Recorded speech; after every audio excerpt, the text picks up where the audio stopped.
The Chokepoint Dilemma: Why Hormuz and Khuzestan Are Iran's Existential Anchor by Ward Ethan Mercer, August 6, 2026. Western diplomatic discourse on Iran remains obsessed with the nuclear program. Sanctions regimes, multilateral inspections, and military threat models focus almost exclusively on centrifuges, heavy water reactors, and breakout timelines.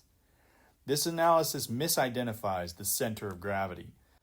For the Islamic Republic of Iran, the nuclear project is an external shield and a high-stakes bargaining chip. It is an operational layer designed to deter regime change. But the true irreplaceable core of Iranian power, its economic circulatory system, its defensive doctrine, and its existential baseline is not a facility in Natanz or Fordow. It is a geographically bound nexus, the Khuzestan energy plain and the Strait of Hormuz. When this geographic matrix is analyzed through cold strategic logistics, a sobering structural reality emerges. Iran cannot and will never negotiate away its operational control over the Strait of Hormuz. Because the United States' global security posture demands absolute freedom of navigation through international maritime corridors, these two powers are locked in an irreconcilable structural collision. There is no diplomatic middle ground, no durable ceasefire framework, and no economic compromise that can resolve this deadlock. The physics of the choke point dictate that military confrontation is not just a policy option, it is the ultimate structural resolution. 1. The Khuzestan Matrix, the heart of the body politic. To understand why the Strait of Hormuz is non-negotiable, one must first look inland to the Khuzestan province. Khuzestan, historically the ancient capital of Susa, is the thermodynamic engine of the Iranian state. Energy concentration.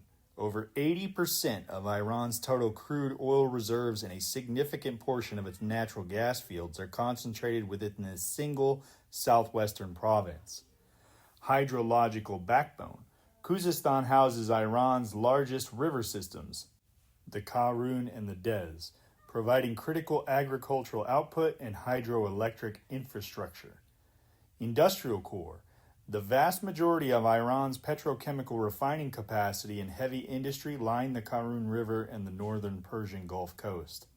If Khuzestan is severed from the central government in Tehran, whether by invasion, domestic breakdown, or economic blockades, the Iranian state ceases to function as a sovereign entity within 90 days. During the Iran-Iraq War of 1980 to 1988, Saddam Hussein did not march on Tehran. He invaded Khuzestan. He understood that taking the oil fields and the Karun River network meant the immediate death of Iran.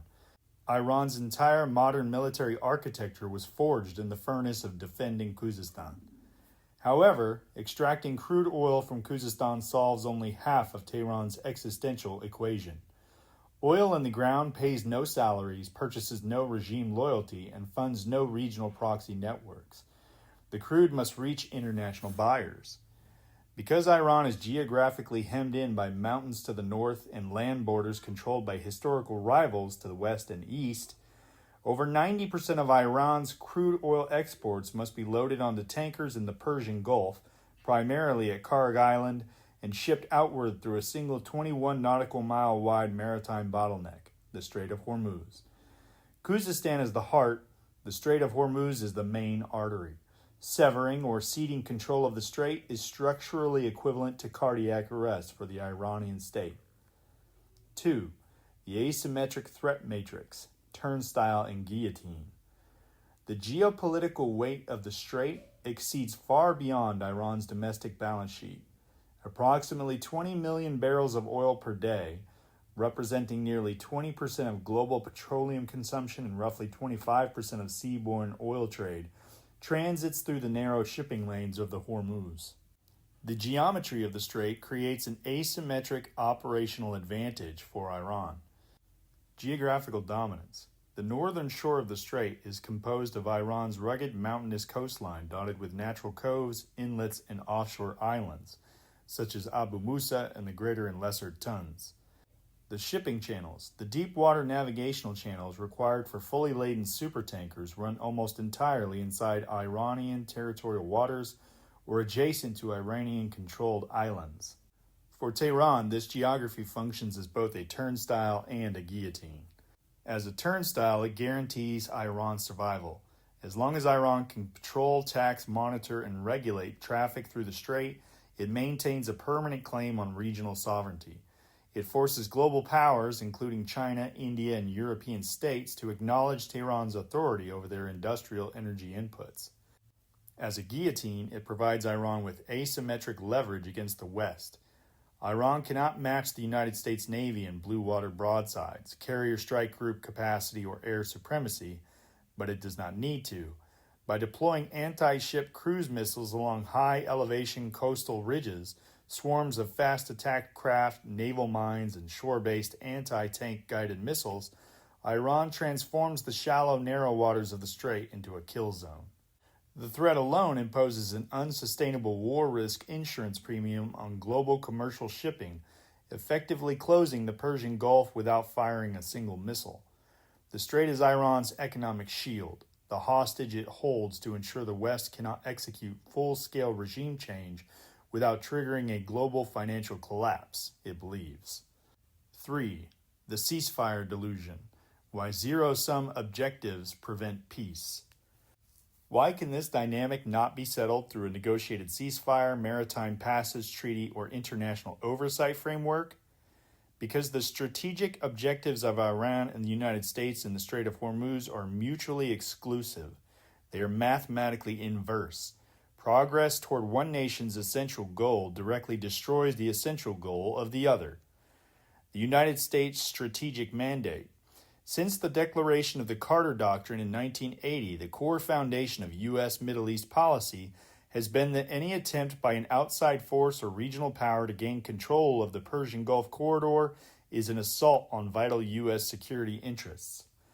The U.S. military requires unconditional, unmonitored freedom of navigation.